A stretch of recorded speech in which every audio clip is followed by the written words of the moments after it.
Hola, en este video les voy a mostrar una forma de resolver el problema 9 de la unidad 4. Antes de hacer este problema, es importante que hayan leído al menos hasta el subtítulo 2.5 de la introducción teórica de la guía. Bien, el enunciado nos muestra la descomposición del pentóxido de dinitrógeno en dióxido de nitrógeno y oxígeno a temperatura ambiente. Y para ello contamos con datos obtenidos experimentalmente de la concentración de reactivo en función del tiempo. En el ítem A nos piden determinar el orden de reacción y la constante de velocidad para la reacción. En el ítem B nos preguntan lo mismo, pero considerando solamente el tiempo hasta 12.000 segundos, los primeros 4 datos. En el ítem A, habiendo usado todos los datos que disponemos. Bien, para resolver este problema vamos a trabajar con el método integral, ya que tenemos datos de concentración en función del tiempo. Sí, entonces lo que necesitamos son utilizar las ecuaciones integradas de la velocidad. El método integral nos permite evaluar si los datos experimentales se ajustan a alguna de estas ecuaciones y entonces podemos determinar el orden de reacción y la constante de velocidad. Entonces recordemos cómo se construye la ecuación de velocidad para cualquier reacción. En este caso, tenemos que la velocidad es una constante por la concentración de tanto reactivos como productos elevados a sus respectivos órdenes. En este caso, en el ítem A, lo que nos habían aclarado es que los productos no intervienen en la ecuación de velocidad y entonces lo que nos queda es que la velocidad depende solamente del reactivo. Esto, dicho de otra forma, es pensar como que los productos tienen orden cero o no inhiben a la reacción, no influyen de ninguna forma en la velocidad de reacción. Entonces, por un lado tenemos nuestra ley de velocidad o ecuación de velocidad. Por otro lado, lo que tenemos que pensar es la definición de velocidad. Una de las formas de expresarla es como el módulo de la variación de la concentración de un producto o de un reactivo por unidad de tiempo, dividida por el coeficiente estequiométrico con que aparece en la reacción, así como figura en la guía teórica.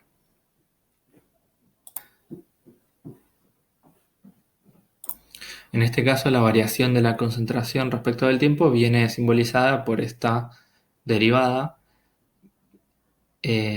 y el coeficiente estequiométrico es 1 en nuestro caso, entonces por eso no hay ningún escalar dividiendo a esta derivada. Lo que también tenemos que notar es que la velocidad siempre se define positiva porque es un módulo. Entonces, si esta derivada es negativa porque como es un reactivo eh, y su concentración va a disminuir respecto del tiempo, esta derivada va a hacerlo, entonces con este signo menos adelante arreglamos que la variación, que la velocidad sea positiva. Si igualamos las dos ecuaciones, llegamos a esta ecuación diferencial que depende de la concentración de reactivo y del tiempo. O sea, es una ecuación diferencial con dos variables que es fácilmente integrable para tanto los órdenes típicos que vamos a estudiar en este nivel, que son 0, 1 y 2, como órdenes fraccionarios que podríamos llegar a considerar si estudiamos mecanismos más complejos, que por ahora los vamos a ignorar. Pero una salvedad importante que quiero hacer respecto de la integración de esta ecuación para llegar a las ecuaciones integradas de la velocidad es que no tiene que haber dependencia de la velocidad con otros reactivos o productos. O tengo que encontrar alguna forma eh, de anular esa dependencia. Hay un problema que es el problema 13 en el que pueden analizar esta situación en la que sí existe dependencia con otros reactivos y entender cómo se procede. Eso también está explicado en la guía teórica. Esto es algo muy importante de prestar atención antes de usar directamente las ecuaciones integradas de velocidad que también están directamente obtenidas en la guía. porque hay que considerar que esta ecuación diferencial a priori no tiene solución si uno no arregla el problema de que haya más variables en este lado de la ecuación. Bien, habiendo hecho esa salvedad, entonces podemos proceder a integrar esta ecuación. La integración está hecha en la guía teórica para orden 1. Ustedes pueden practicar también hacerla para 0 y 2 y cualquier cosa nos consultan. Entonces, yendo a los resultados que ya están en la guía, en donde tenemos las ecuaciones de velocidad integradas para los respectivos órdenes, lo que podemos hacer es eh, escribirlo para nuestra reacción, ¿sí? Escribir las mismas ecuaciones para nuestra reacción. Ahora, lo que yo hice acá también fue hacer un paso más, que es escribirlas de forma linealizada. Es decir, la de orden 0 es lo mismo, es la concentración de el pentóxido de nitrógeno a tiempo t, es la concentración inicial menos el coeficiente estequiométrico por Kt, en este caso el coeficiente estequiométrico es 1. Para la de orden 1, como es un decaimiento exponencial, la forma de linealizarlo es tomando logaritmo. Yo acá lo que hice fue tomar logaritmo de los dos lados de la ecuación, entonces de esa forma se puede pasar restando el logaritmo de la concentración inicial y queda que el logaritmo de este cociente es menos kt. Y para orden 2 también se puede escribir, así como está escrito de esta forma, es equivalente escribirlo como 1 sobre la concentración a tiempo t es igual a 1 sobre la concentración a tiempo 0 más k por t. Entonces tenemos todas las opciones de órdenes que podrían llegar a ser y lo que tenemos que hacer ahora es probar a ver cuál ajusta mejor a los datos experimentales, ¿sí? En eso se basa el método integral, en tratar de evaluar mejor qué orden ajusta a los datos. ¿Qué orden ajusta mejor a los datos? Y esto es más sencillo de hacer con funciones lineales que con funciones como inversas y exponenciales. Entonces, por eso estamos acá trabajando con las versiones linealizadas de las ecuaciones de velocidad integradas. O sea, estas versiones linealizadas tendrían que responder a rectas y entonces cuando los datos respondan a una recta va a ser ese el orden del reactivo. Esto implica hacer las ecuaciones de velocidad integradas para todos los órdenes. Es decir, si nosotros de repente tuviéramos un mecanismo de velocidad más complejo, tendríamos que considerar también otros órdenes como fraccionarios y lo que les comentaba antes. Pero en este caso, y en los casos que tratamos en esta materia, no vamos a ir más allá de este tipo de órdenes. Bien, lo que nos queda ahora entonces es graficar, sí, volcar los datos experimentales en un Excel o en un archivo de Origin o con el programa que más les guste para hacer gráficos y regresiones lineales y ponernos a graficar todas las funciones. Sí, en este caso lo que tenemos que graficar es la concentración en función del tiempo. El logaritmo de la concentración en función del tiempo puede estar dividida por la concentración inicial o no. Esos indistintos. Lo único que cambia es la ordenada al origen de la recta y 1 sobre la concentración versus el tiempo. Entonces esos son los tres gráficos que tenemos que hacer. Empecemos con el de orden 0. Si el orden 0 es la concentración en función del tiempo directamente.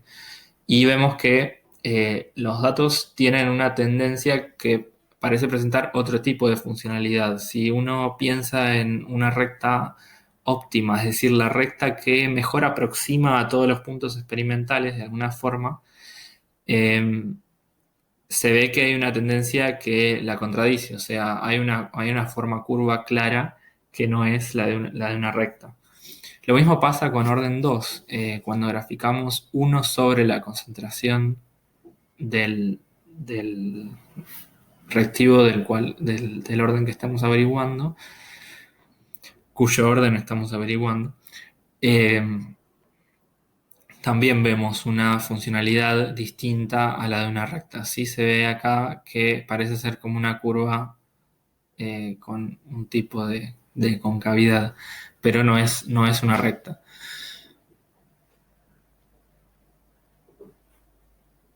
Si graficamos para orden 1, es decir, el logaritmo de la concentración, puede ser dividir la concentración inicial o simplemente graficar el logaritmo de la concentración.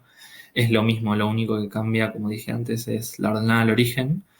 Vemos que ahora sí los puntos parecen aproximarse a una recta.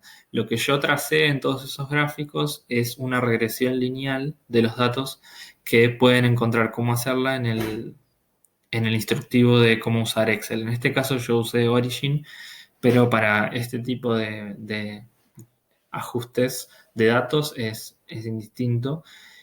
Y bueno, acá se ve cómo los datos experimentales sí responden ahora a una función lineal, porque hay una recta óptima que es la que mejor aproxima a todos, que es muy cercana a todos ellos.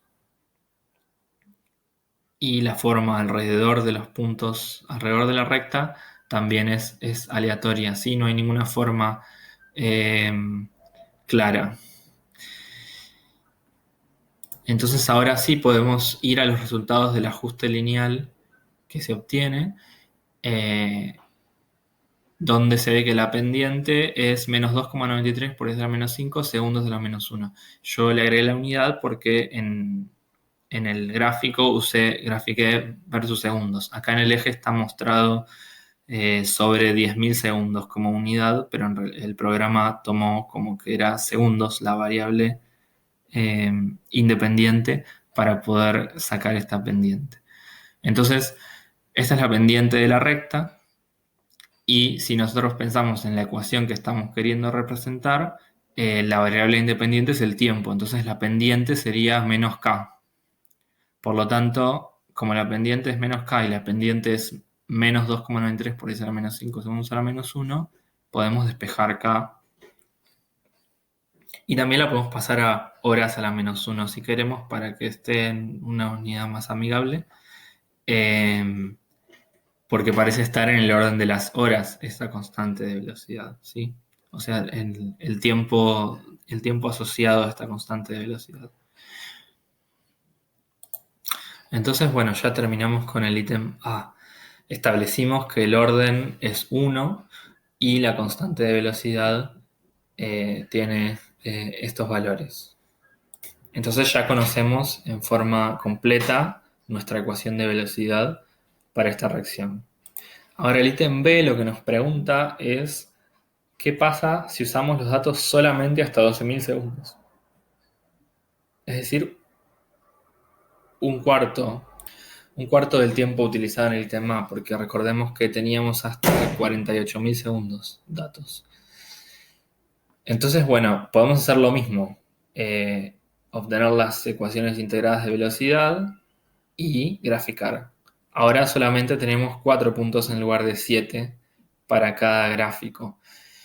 Y lo que podemos ver es que ahora es difícil discernir eh, cuál es el orden que aproxima mejor, cuyo gráfico aproxima mejor a una recta.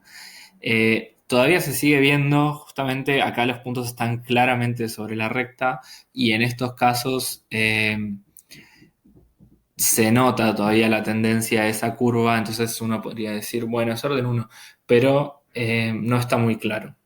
La verdad, uno no podría acá hacer un juicio de valor tan fino con los datos que tenemos, ¿sí? Se necesitan más datos. Entonces, esto demuestra la importancia de medir bastante tiempo, o sea, medir un buen grado de avance de la reacción para poder tener resultados confiables. Ahora, la pregunta es, ¿cuánto es ese tiempo? O sea, ¿cómo puedo pensar en cuánto tiempo necesito medir para determinar cierta constante? Bueno, la bondad del orden 1 es que si recordamos el concepto de tiempo de vida media, que es el tiempo en el cual la concentración inicial de reactivo decae a la mitad, en orden uno no depende de la concentración inicial, ¿sí? O sea, el tiempo de vida media es simplemente el logaritmo de 2 sobre la constante. Esta ecuación pueden ver cómo se obtiene en la guía teórica. Y entonces es una constante a lo largo de la reacción, porque como no depende de la concentración inicial, uno puede aplicar tantos tiempos de vida media como desee. Y ya que estamos, calculémoslo para el caso en estudio, que es el tiempo de vida media resulta 23.656 segundos o 6,57 horas. Y pensemos entonces en el ítem A y en el ítem B cuántos tiempos de vida media medimos. Pero ya que estamos, podemos calcular eh, cuánto avanza la reacción con cada tiempo de vida media en un orden 1. Entonces, por ejemplo, si pasó un tiempo de vida media, el porcentaje de avance de la reacción es del 50%, porque la concentración de reactivo decayó a la mitad y el tiempo es el que calculamos. Ahora, si pasa otro tiempo de vida media, lo que quedó como concentración inicial ahora es la mitad de lo que había originalmente antes. Entonces, la mitad de la mitad es avanzar un 25% más, es decir, al 75%. Y este es otro tiempo de vida media, se suma, se multiplica el tiempo de vida media, lo tenemos 47.312 segundos. Así podemos seguir hasta ir estableciendo cuántas vidas medias se necesitan para, digamos, entre comillas, completar la reacción. Ustedes podrán ver que este número se acerca asintóticamente a 100, pero en realidad nunca es 100, porque justamente lo que estamos viendo es el decaimiento exponencial de la concentración de un reactivo. Entonces, el criterio de pensar en tiempos de vida media como para tener una idea de criterio de cuándo es que está completa una reacción o no, es útil para planificar el experimento que quiero medir. Entonces, en realidad depende mucho de la exactitud con la que se quiere determinar esta constante, pero típicamente una regla de pulgar es decir que por lo menos 3 tiempos de vida media, o sea, un 80 y pico por ciento de la reacción tiene que haber transcurrido para poder determinar bien el orden y medir la constante. De acuerdo a la exactitud, bueno, uno podría decir sí, son mejor 5 tiempos de vida media o 9 porque ya tengo un 99,8% de avance de la reacción, pero eso también requiere medir mucho tiempo que puede llegar a tener otras complicaciones. Veamos qué medimos en los ítems que nos presentaron el problema. Teníamos en el ítem A 48.000 segundos, medimos 2 tiempos de vida media más o menos. Fíjense que más o menos un tiempo de vida media son 24.000 segundos. Entonces son 2 tiempos de vida media. Y en el ítem B solo medimos medio tiempo de vida media. Eso quiere decir un 25% de avance de la reacción, si ni siquiera llegamos a un tiempo de vida media. Entonces es lógico que midiendo solamente 25% de la reacción no lleguemos a un resultado tan confiable y sea más difícil discernir eh, el orden de la reacción. Entonces, idealmente, como mínimo, para determinar bien K, la regla de pulgar, dijimos que era 3 tiempos de vida media. Esto es más o menos en paralelo al problema, sí, para ayudar un poco en construir el criterio que tenemos que tener a la hora de hacer experimentos de cinética. Por supuesto que necesitamos tener, para poder predecir esto, ustedes me dirán, bueno, sí, pero el tiempo de vida media necesito conocerlo, entonces necesito conocer la constante. Claro, o sea, necesitamos tener una idea del orden de la constante de la reacción que estamos estudiando, o sea, más o menos cuánto tiempo tarda en completarse, en cierta forma. En este caso, nosotros la sacamos directamente del ítem A, confiando en que ya era esa una buena cantidad de tiempo, y lo verificamos. Ahora, viendo que son 2 tiempos de vida media y bueno, estamos cerca del mínimo para determinar la constante. Entonces, Normalmente siempre lo que tiene que ocurrir es que hay que hacer una prueba de la reacción, ver más o menos en cuánto tiempo se completa y después, en función de eso, realizar otro experimento eh, de forma más detallada en la que uno sí asegure bien cuántos tiempos de vida media se completan. Bueno, esto fue todo. Si les quedó alguna duda, por favor no duden en consultar. Y nada, espero que les haya servido la explicación. Hasta luego.